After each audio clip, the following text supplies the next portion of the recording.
The only people who don't want to disclose the truth are people with something to hide.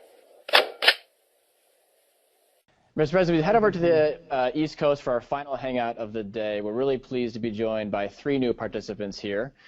First, we have Rob Page, who works in the solar energy industry in Portland, Maine. Riham Osman, a program assistant at a nonprofit in Washington, D.C. And finally, Rebecca Stewart, a proud mother of 2 in Covington, Kentucky. Rebecca, let's start with you. Thanks. My question regards Obamacare, which I think probably has a general consensus right now that the rollout perhaps was premature. I'm probably not the only one who's had really a panicked experience lately trying to figure out if my 10-year-old son can continue with his specialist or not. And I know that I cannot keep my plan, which I liked, but as I'm trying to decide what to do going forward, I've spent weeks with days on the phone getting confidently delivered wrong answers, conflicting information, and it's becoming quite obvious to me that a lot of agencies, almost everyone I've talked to, is having a lot of trouble figuring out the new rules. So I'm afraid that perhaps average Americans who haven't had the time or ability to do the legwork that I've been able to do are perhaps going to be blindsided by this. And I'm wondering, my question for you is, what are you doing to fix this or simplify what seems to be such a complicated process?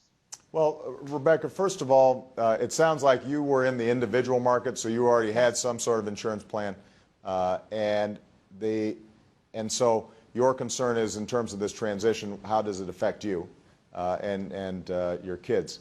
And what I'll do first right away is make sure that somebody out of here, this White House, calls you directly, and I promise you, not only will they be confident, but it'll be the right answer.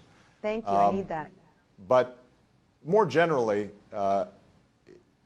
what we've been able to do, and you don't have to pussyfoot around, the rollout was a problem because the website wasn't working properly. I will say that in all these big programs, whether it was the prescription drug plan or Medicare, every time this happens, there's a big country with a lot of complications and millions of people involved. There are going to be some glitches involved. What we have done is, first of all, the website's working, healthcare.gov. The first place for folks to look to see whether they qualify for a tax credit, whether they can get cheaper insurance through these exchanges is to go to healthcare.gov, where you do not have to wait anymore. And generally speaking, for the majority of people, certainly if you don't have health insurance, this will be a good deal for you. If you already have health insurance, for the majority of folks like you who do, Rebecca, typically your prices will be lower or comparable, and you will have better health insurance because the insurance companies won't be able to drop you when when you need it most. There aren't going to be lifetime limits so that suddenly you find yourself with a huge bill at the end, and you may qualify for tax credits. If, though, after you look at that, it appears that you still are going to have a tough time, or if you have a particular specialist and you haven't found that specialist in the network of the exchange that's offered in Kentucky, then we are looking at rules to make sure that somebody who's actively being treated, for example, can remain with their specialist for the duration of their treatment. And that's what I'll try to provide more information about. For people who are generally watching, who have very specific questions like this, Rebecca, we have set up helplines, and what I would suggest is that everybody who's listening, if you have a particular question around this that is not answerable over the internet through healthcare.gov, call up one of the call centers, and in the case of the state of Kentucky, they've got a pretty good operation there. Call up them and find out what exactly your problem is, and hopefully you'll get a good answer. But you, Rebecca, since you're talking to the President directly, will get, I guarantee you, a firm answer by the end of the day. Yes, and I have called Kentucky. All right, Mr. President. We're going to go to Riham over in Washington, D.C., just given how much time we have left. Thanks, Rebecca. Riham, let's hear from you. President Obama, surveillance is an issue that's really important for me, and I'm really glad that you mentioned it in your State of the Union address. In the speech that you gave a couple weeks ago, you stated that you are making certain reforms to NSA programs to ensure our privacy and our civil liberties. From the NYPD spying on Muslim communities to revelations of the NSA's surveillance program, a culture of distrust and suspicion has developed among Americans towards government and law enforcement. So what are you doing to regain the trust of the American people? Well, Riham, even before the State of the Union, I gave a pretty comprehensive speech about the NSA. I'm pretty sure it can be found on Google, so pull it up, and because I won't be able to go into all the details here that I did in that speech. But here's what it comes down to. First of all, the NSA and our entire intelligence community, by law, is prohibited from engaging in surveillance of U.S. persons or people in the United States, even if they're non-citizens, without a court order. That's always been true. That continues to be true. The second thing that people really got concerned about was the collection of all these telephone calls that are made into one single database that the United States government was holding. It was only being accessed when you had evidence of reasonable suspicion that you had a phone number associated with a terrorist network and you wanted to find out who else was being called. And generally that doesn't affect the overwhelming majority of the American people. But folks, I think, legitimately raised a concern. If all those numbers and all those phone calls are being held in one place, isn't that potentially subject to abuse down the road? And I announced that we would reform that program so that the U.S. government wasn't holding this data while still being able to chase down leads when we have a potential terrorist attack. And in the next 60 days, we are going to get a report back from the NSA and the FBI about how we do that. In the meantime, that database will not be able to be queried without a judicial approval, just like any other warrant. More broadly, though, we also have surveillance outside this country. And what I've done in an unprecedented way is say we've got to protect the privacy rights not just to people here in the United States, but everywhere.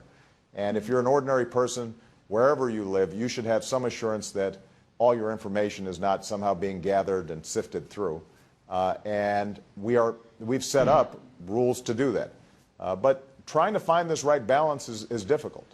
And the one thing I will say, though, Riham, is as somebody who cares deeply about not only our Constitution and privacy rights, but is very proud of our tradition that all persons are treated equally under the law, including Muslim Americans. I've got to tell you that pretty much uniformly in every single interaction that I've had with law enforcement and the intelligence community, they are very mindful that any kind of discriminatory actions are going to be dealt with severely. We don't have a lot of patience for that. Look, is it true that there are terrorist cells that are operating in Muslim countries? Absolutely. But what I think everybody in my administration at least understands is that our best defense against extremists is a strong Muslim community working with us and not being viewed with suspicion. And that's the attitude I think that pervades this administration and will continue to pervade this administration as long as I'm president. Mr. President, we have time for thanks, Riham. We have time for a quick final question from Rob in Portland. Rob? Hello, Mr. President. This is about the coolest thing ever. I've been given a chance to ask you one question, and out of a million that I'd love to ask you over a beer, somewhere, when I thought about it, I kept coming back to this same article that I read a while ago about how presidents age extremely, just a lot faster than every other person in the world ages. They show pictures of people, of the presidents before their term and end of their term, and some of them, even just 4-year terms, they end up looking 20 years older. And you, my friend, are looking particularly distinguished. I mean that in the nicest way possible. But In all fairness, you've earned every gray hair you've got on your head, I have to say, by far. But you're expected to be superhuman when in reality you are nothing but human. And so my question is very simple. From one man to another, from a father to another, an American to another, just like you are, how are you? How is life treating you? How, are you happy? And, That's a great is question, everything Rob. good with you? Is everything good with you, man? We should have that beer because I think this might take a longer answer, but I am pretty happy. I got to tell you, and the main reason is because I've got this amazing wife and two unbelievably terrific daughters who are growing up a little too fast, and I don't see them as much as I like because they're always hanging out with their friends these days. That keeps my life in perspective. A great family. We're healthy. Obviously, I can support that family, and they're doing fine. And that's where I start, and that's my baseline. And I have dinner with them every night at 6:30 during the week, and I catch up with them. And for all the challenges I'm dealing with, that's always home base. But the other reason I'm pretty good is that this is an extraordinary privilege, this job. It is really hard, and it's long hours, and there are a lot of things flying at you all the time. But every single day, I wake up and I have the possibility, the opportunity of making things a little bit better for somebody out there. We maybe all appreciate that. Maybe making sure somebody has health care who didn't have it before. Maybe it's making sure that a small business gets a loan. Maybe it's helping to get a school instituted an early education program so the kids are getting a better start. And there's a big government. It's an ocean liner, so sometimes the changes you want don't happen as fast as you'd like. Sometimes the government will screw up, and since the buck stops with me, I have to look there and say, well, how do we screw that thing up? And we got to go in and fix it, and that can be frustrating when you got effectively 2 million people who are working for you. At any given time, somebody may be screwing up out of a couple million folks. But every single day, though, you just realize it's pretty lucky to be able to serve the American people this way. And when I travel outside of Washington, or when I have a chance to have a chat like this, I'm just reminded of how many wonderful people there are in this country. And as I said, the State of the Union, the economy is improving. Things are getting better. We are well positioned, better positioned than any country on earth to make this 21st century an American century. For me to be a part of that's a pretty good deal. And my wife, at least, still thinks I'm pretty cute, even with the gray hair. I just want you to know. Yeah, you're looking great, man. You definitely are.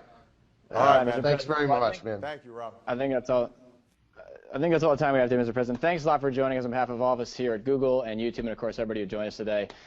The only people who don't want to disclose the truth are people with something to hide.